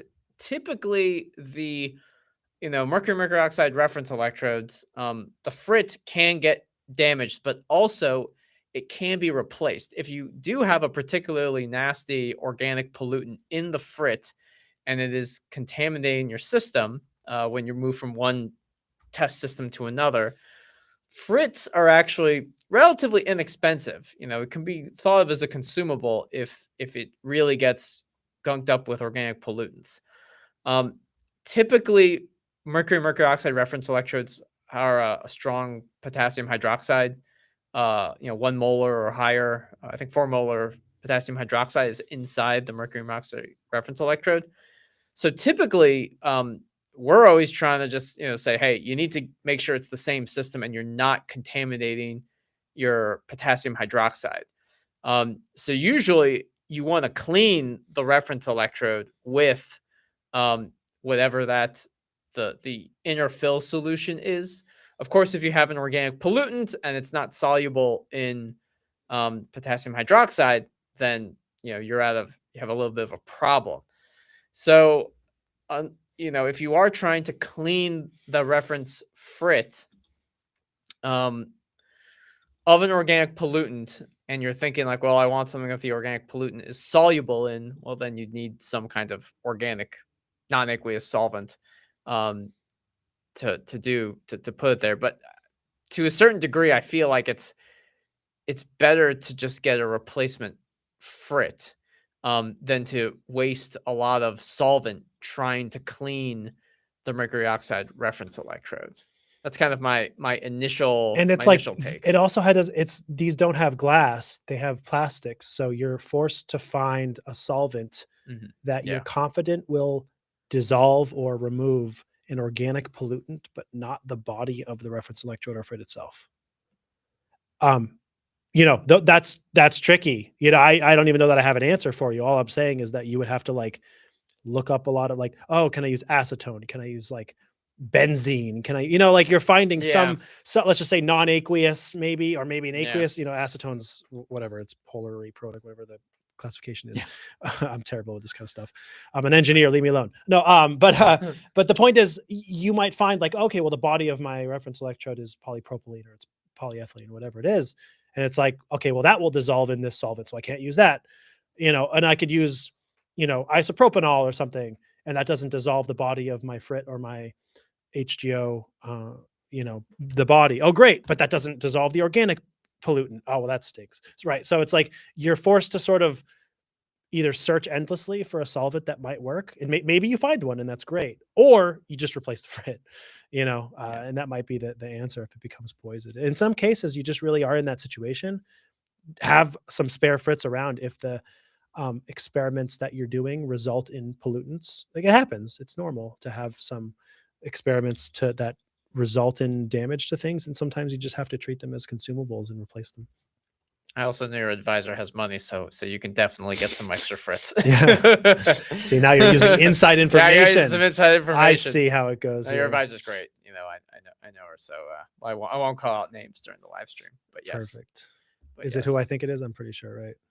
Oh. At Texas Tech? Yeah. Okay. Yeah. But gee, Brian, if you're thinking what I'm thinking, I don't know, Brian. I don't know, Brian. There's so many funny ones there. Just a nice couple of comments here. Harshit says, "Where are you from? Please tell me." Yeah. We are from America. Yes. He did. He ended. Actually, I looked. He actually retracted those questions, but it's okay. It's all good. Yeah, it's stuck here on us. Yeah. Stuck here. Well, we're from America. It's not very interesting. Yeah. We're from the East Coast of the United States. We live in North Carolina. That's where our office is, and it's about to get hit with an ice storm. Yeah. Also, to anyone out there from apparently like Texas all the way to where we are, there's ice storm happening anytime between today and Sunday. So please be safe out there. Yeah. I'm from the Northeast originally. So are you. So we're at least historically somewhat aware of cold weather. But for a lot of the folks that are in the path of this storm, I will just say you may not be used to ice, especially in Texas and I don't know, Oklahoma. I think about maybe some of the states where it's about to hit. Please be careful out there. Ice is no joke, especially if you get ice, snow, any of that. If you're not used to driving in it, stay home where you can. Be safe. Don't get stuck on the highway for 4 days. I hope everybody is safe out there. Yeah. So anyway, do you want to try? I think we can answer this last. I was just going to say the electrochemist had a nice comment. Says, "Thanks for the explanation. It's clear. I discovered your channel today. Have nice videos. Thanks. Cheers from the Netherlands." Thank you so much. Appreciate it. Thanks for joining us. Thanks for joining us. Yeah, we appreciate it. So yeah, we could probably answer this last. I think we can at least talk a little bit. Yeah, this is pretty doable, I would say, in a few minutes. So I want to do some depositing of tin and cobalt in DES. I actually I'm not sure what DES. Yeah, I'm not sure. But it's actually not relevant to the question. Right. But I only have a reference electrode I currently use as the hydrogen reference electrode, HER. I've seen people use quasi-reference electrodes. Can you explain how I would go about that? Should I use just platinum wire as both counter and reference, or maybe just go 2 electrode setup? Any considerations I should have about the potential I'm measuring? I don't have a lot of experience with these. So a quasi-reference electrode is basically, instead of having like a fritted tube with some kind of piece of wire that's got salt and it's a well-characterized system, you just have something like a bare silver wire, for example. You just have some kind of piece of metal so that the potentiostat works. It's not sensing anything. But what you end up doing when you use a quasi-reference electrode is you add a known redox couple to it. So for example, let me just share my screen here and just give you a quick example. Actually, oops, let me stop that, get rid of these. And then typically what happens is you'll have your 3 electrode cell, but one of them will just be a wire. Actually, I don't need this picture. But the important thing is when you're doing something like cyclic voltammetry, that's what I was thinking about. When you do cyclic voltammetry, you're going to have a CV of kind of this. This is your well-characterized duct, right? You're going to have this. But maybe what you're interested in, your analyte, is over here. You're doing some kind of deposition, so maybe it's on the other side. But either way, let's say you're doing a deposition, and this is what you do for the deposition. Well, if you do this experiment, an hour later, this whole thing is going to maybe shift over, or it's going to shift this way. But we know from the literature what the E0 of this redox couple is. So what you end up doing is you end up making this potential equal to 0, and then you have your voltage or potential versus this redox couple. This is called the AB redox couple. Oh, the question's in the way. My fault. Oh no, it's okay. Yep.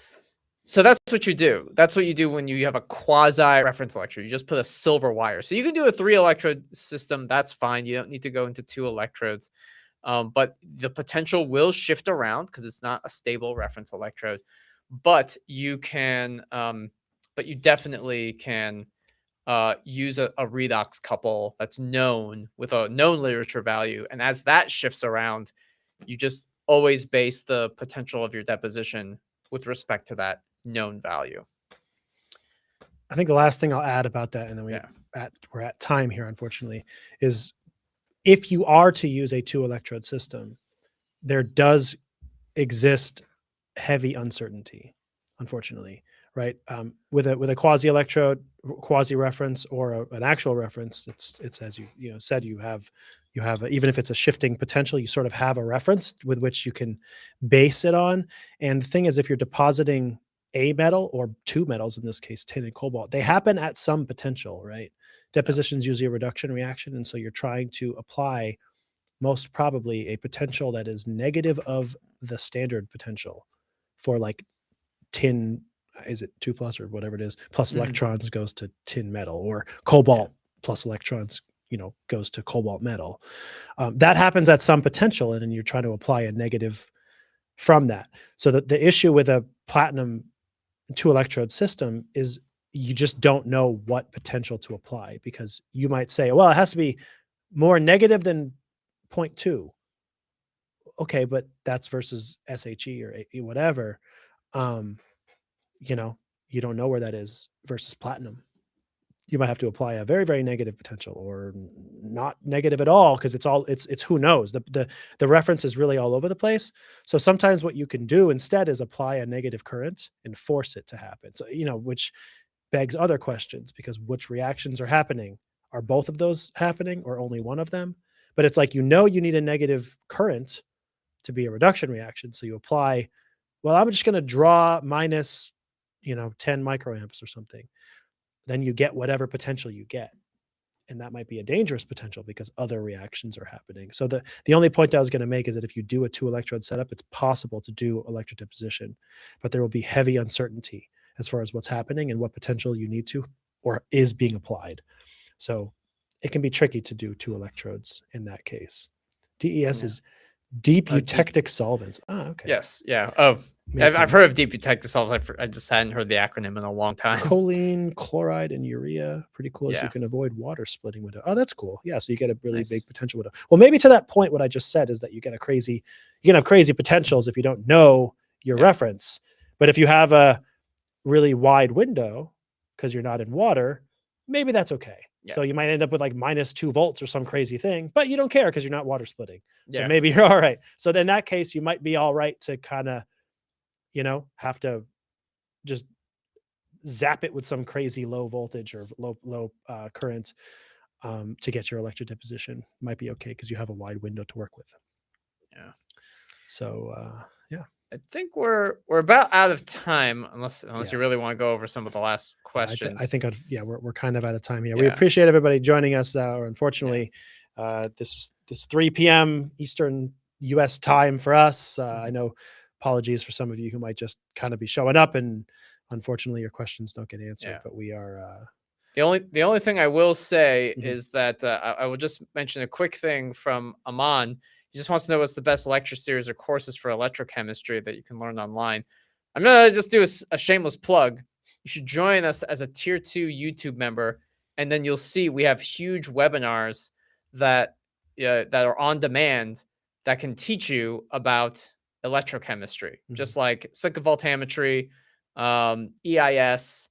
We really cover the basics in good detail. So I would encourage you to do that. So that's and I'll put in the YouTube chat just kind of a link to our webinars on our YouTube channel. And those you can look through them and just see like, oh, he has one on advanced EIS, he has one on EIS basics, on voltammetry, stuff like that. So that's it. That's the And stay in plug. touch with us, like we mentioned before. I know you might not have been here, whatever, an hour ago when we were talking about it, but pineresearch.com, check us out, our website. We have these webinars, they're on our YouTube channel for paid members, but when I deliver them, I try to deliver them for free. If you want to review them, they will require you to be a YouTube member. But every time I give a webinar, I do try to deliver it free on YouTube. So keep up with us on our webinars on our website. When those are ready, you can register. We will have those live, registrations for you, and stay in touch with us. We do these live streams every week. These are free. We do these for, it's marketing. Hopefully when you think about buying electrochemistry products, you want to buy from Pine Research. We're not pretending otherwise, but we don't require you to pay money for us to try to help learn with your questions that you have. This is what we do this for. We enjoy it. So we try to I'd also encourage, if you watch some of the webinars, you can always ask us questions about it. Of course. Here during the live stream. Of course. Every single exactly. every week. So and if you join the webinar, you can ask a question in the webinar, and I have question and answer on the webinar itself. So we try to be a resource as much as we can. I know we're not perfect. We can't be there with you in your laboratory, but well, if you pay enough money, I suppose I could, but no. Anyway, that's a good point. We do our best to be a resource for this, trying to help folks get better electrochemistry as much as we can. And I hope you spend the weekend not doing electrochemistry and doing fun things. And I hope you enjoy yourself. And if you're getting clobbered with ice and snow, I hope you find a way to stay warm and safe. Seriously, it's going to be, it might be rough out there. So be safe, everybody. All right. And we'll see everybody next week, assuming we're not frozen. And totally stuck like, in a sheet of ice. Otherwise, we will see you next week. Take care, everyone. Bye.